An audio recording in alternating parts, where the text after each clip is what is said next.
Sorry you have not been shortlisted for the main examination. मैं जानता हूँ ये शब्द छोटे हैं, पर इनका वेट बहुत ज़्यादा हैवी होता है। एक बार रिजल्ट देख के उदास होना, रोना, साइलेंस में रहना सब अलाउड है।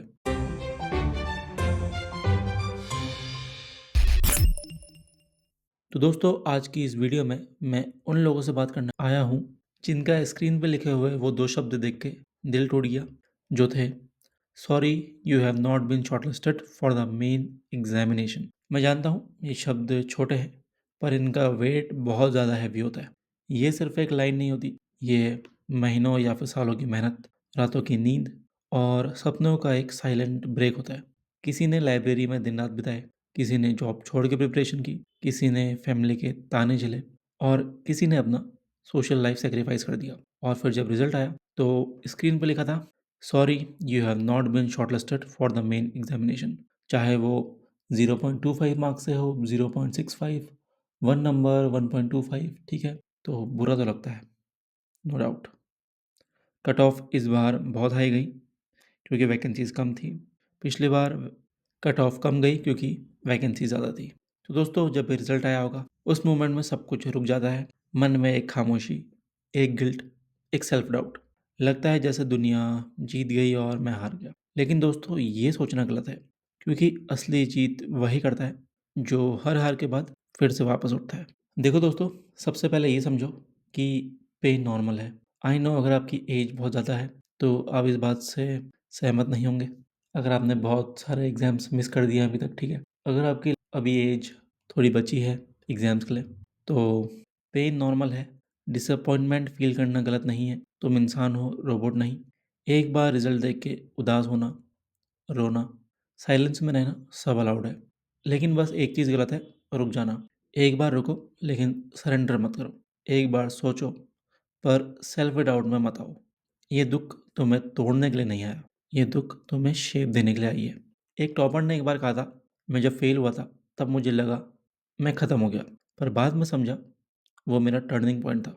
और ये जो नॉट सिलेक्टेड लिखा आता है ना, वो एक सिग्नल है कि तुम्हारी स्टोरी यहाँ ख़त्म नहीं, यहाँ से स्टार्ट होती है। तो दोस्तों, अभी तुरंत कुछ मत सोचो। अपने दिमाग को 1-2 दिन का ब्रेक दो। कहीं घूम लो, वॉक पे जाओ, अपना फ़ेवरेट फूड खा के आओ, या फिर सोने का भी मन करे तो एक लंबी नींद ले लो। क्योंकि एक थका हुआ दिमाग कोई नया प्लान नहीं बना सकता। एक काम माइंड ही नया विज़न देता है। देखो, अगर मेरी मानो तो साइड से कोई शॉर्ट जॉब, ठीक है, पार्ट टाइम, बहुत सारी इंडीड वगैरह में, लिंक्डइन, ठीक है, naukri.com में बहुत सारी मिल जाती है कि रिज्यूमे बनाओ अपना, ठीक है, छोटा-मोटा। Digital marketing jobs, video editing jobs, Canva पे डिज़ाइनिंग जॉब्स, अप्लाई करते रहो। साइड साइड में पार्ट टाइम कुछ ना कुछ मिलेगा, ठीक है, और बाकी टाइम प्रिपरेशन। बाकी दोस्तों, जब तुम्हारा मन हल्का हो जाए तो एक ब्लैंक पेज लो और लिखो, मैंने क्यों शुरू किया था, मैं क्या बनना चाहता हूँ, मैं किस वजह से गवर्नमेंट जॉब या फिर एसबीआई क्लर्क का सपना देख रहा था। ये लिखने के बाद तुम्हें याद आएगा तुम्हारा वाई। और जब वाई स्ट्रांग होता है तो हाउ अपने आप मिल जाता है। दोस्तों, एक और चीज़ है कि खुद से झूठ मत बोलो। कहाँ गलती हुई ये एक्सेप्ट करो। क्या आप एग्ज़ाम में पैनिक हुए? क्या टाइम मैनेजमेंट सही से नहीं हुआ? क्या आप डीआई और पज़ल में फँस गए? या इंग्लिश में बहुत लोगों की गलती हुई? क्या मॉक्स दिए पर आपने एनालाइज़ नहीं किया? ये सब लिख लो एक रजिस्टर में। जितना क्लियर तुम्हारा एनालिसिस होगा, उतनी स्ट्रॉन्ग तुम्हारी कमबैक प्लानिंग बनेगी। और अगर तुम्हें लगता है कि मैं सब सही कर रहा था, फिर भी नहीं हुआ, तो एक लाइन याद रखना, कभी-कभी प्रोसेस सही होता है, पर टाइम नहीं। और जब टाइम सही होता है, तो वही प्रोसेस मैजिक बन जाता है। तुम्हारा टाइम भी आएगा, बस कंटिन्यू रहो। अब दोस्तों, आगे का प्लान बनाओ, बिना गुस्सा, बिना गिल्ट के। देखो, बैंकिंग एग्ज़ाम्स में हर बार पैटर्न में ज़्यादा चेंज नहीं आता। जो बंदा लगातार कंटिन्यूअस मेहनत करता है, हल्की सी स्ट्रैटेजी चेंज करता है, वही सर्वाइव करता है। तो अपने लिए अब एक फिर से स्मार्ट टाइम टेबल बनाओ। रोज़ सुबह आप मॉक दे सकते हो, या फिर आपके अरिथमेटिक टॉपिक्स जो स्ट्रॉन्ग नहीं है उनको स्ट्रॉन्ग कर सकते हो आप, ठीक है। स्पीड मैथ्स डेली कर सकते हो। और ये आपको अपने तरफ से डिसाइड करना है कि आप कैसे अपने स्ट्रेटेजी अब बनाने वाले हो, ठीक है। और मॉक टेस्ट के बिना प्रिपरेशन इनकम्प्लीट है। पर एक बात याद रखना, मॉक से डिमोटिवेट मत होना, मॉक से डायरेक्शन लो। एक और सबसे बड़ा ट्रैप होता है कंपैरिजन। उसका हो गया, मेरा नहीं। वो तो मेरे साथ पढ़ता था, उसका सिलेक्शन हो गया। लेकिन दोस्तों, हर किसी का टाइमिंग अलग होता है। कुछ लोग फास्ट फिनिश लाइन तक पहुंच जाते हैं और कुछ लोग थोड़ा लेट आते हैं। तुम्हारा पेस स्लो हो सकता है, पर तुम्हारा पैशन अगर जिंदा है तो डेस्टिनेशन फिक्स है। अब दोस्तों, ये एग्ज़ाम सिर्फ नॉलेज टेस्ट नहीं करता, ये टेस्ट करता है तुम्हारा पेशेंस, तुम्हारा एटीट्यूड और तुम्हारा प्रेशर हैंडलिंग पावर। अगर तुम मेंटली स्ट्रांग बन गए तो पेपर तुमसे जीत नहीं सकता।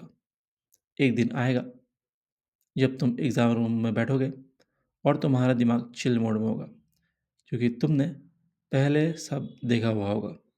फेलियर, रिजेक्शन, फियर, सब कुछ। और उस दिन पेपर तुम्हें नहीं, तुम पेपर को हैंडल करोगे। चलो तुम्हें एक छोटी सी कहानी बताता हूँ।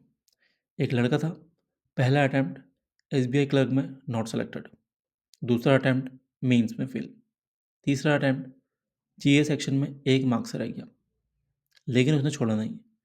चौथा अटैम्प्ट में उसने एनालिसिस बदला, मॉक पे फोकस किया और फाइनली सेलेक्ट हो गया।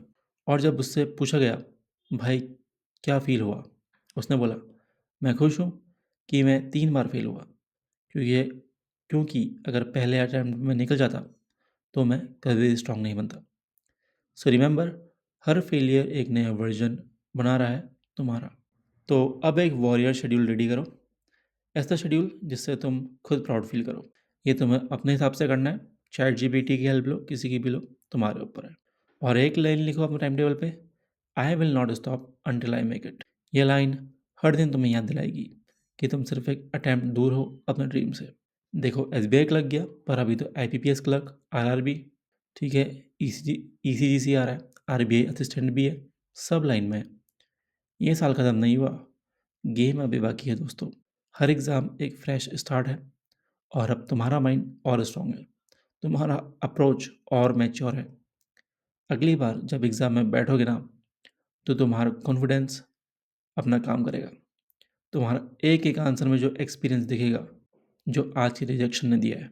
तो दोस्तों, अगर आज तुम्हारा नाम लिस्ट में नहीं है तो उदास हो जाओ, लेकिन गिव अप मत करो। ये कहानी का एंड नहीं है, ये चैप्टर 1 ख़त्म हुआ है।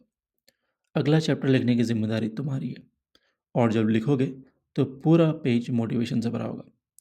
एक दिन जब रिजल्ट आएगा और तुम्हारा नाम सिलेक्टेड लिस्ट में होगा, तो वो मोमेंट तुम्हें रुला देगा, लेकिन इस बार खुशी का आंसू होंगे।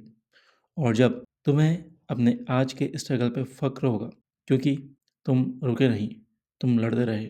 सो रिमेंबर दोस्तों, फेलियर तुम्हारा एंड नहीं है, वो तुम्हारा ट्रेनिंग फेज़ है। एक बार फिर उठ जाओ, not to prove others wrong, but to prove yourself right.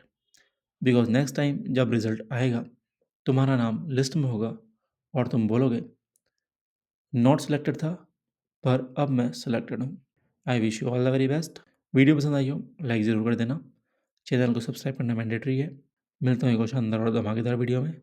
अभी लेता हूँ अलविदा, तब तक के लिए धन्यवाद।